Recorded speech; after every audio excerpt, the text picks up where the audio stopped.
Hey guys, welcome back to our habitat series. Today we're going to be discussing how to enhance your food plots.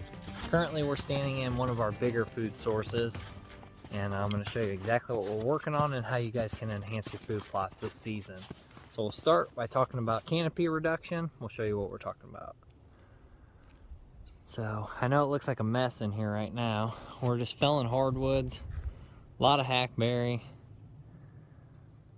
And what we're trying to do is we're trying to reduce the canopy up there.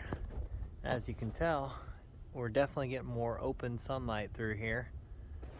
And this south-facing slope has already began to melt, which is awesome. Last year, it took it forever to begin to melt, just due to all the shade. So we're trying to open up the canopy, improve sunlight. That's going to improve our overall plant health, and it's going to increase our plant growth this coming food plot season.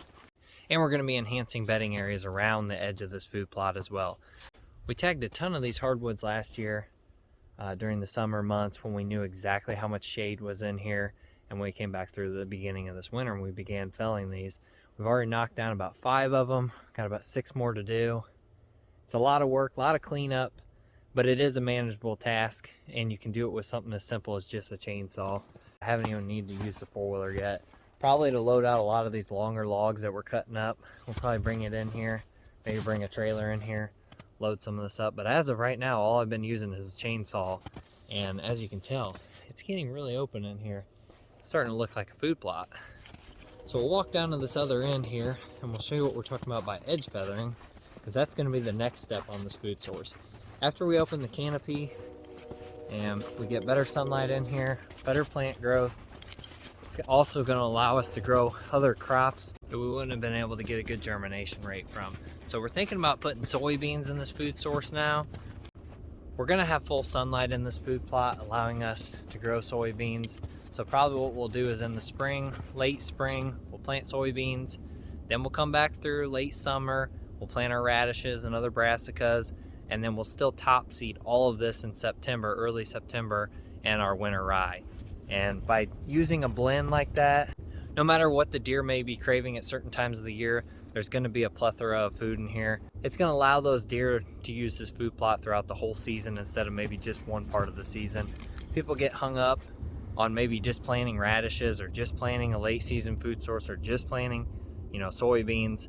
I really like to plant stuff that's going to go throughout the whole year, and blends is the way to do that.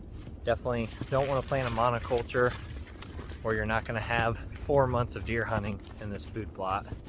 So down here on this end, we'll show you what we're working on as far as edge feathering. So right here, as you can see, this is really bare in here.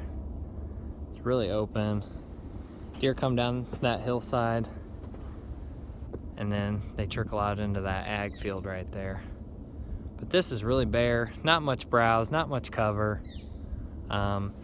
During the early part of deer season, right along this edge here, we do get a lot of herbaceous growth, pokeweed, ragweed, goldenrod, tons of other plant species. It does create quite a good screen, a really good one for October.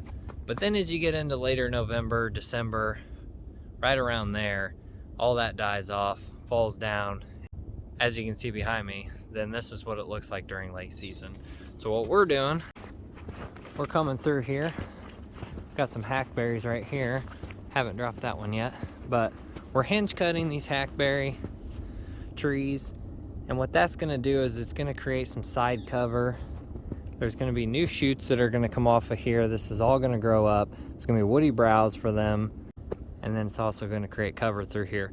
Also what it's doing is it's opening up the canopy up there, which is going to allow sunlight and allow herbaceous growth as well as woody browse to grow in this area. And that's going to create a really good staging area to go into this food source. I know it looks like a mess right now, but to get to where you want to be, sometimes you got to create a little bit of a mess before it looks pretty. But I promise you this food source is going to be awesome. And for everybody who was commenting last season on a follow-up video for this food plot, this whole off season, we're going to be updating you guys and we're going to be showing you our process as we go. The first step right now is removing this closed canopy and increasing our sunlight in here. If you guys have food plots that are really shady. I highly recommend get a chainsaw, get out there and start cutting selectively. But if you're somebody like myself that's trying to create a whitetail property or a turkey hunting property and you're not farming for trees, go ahead, fell those trees in that food plot, get that sunlight to the forest floor, and you're gonna have a better crop come this season. Thanks for tuning in on this week's episode, guys. We'll be back next Friday.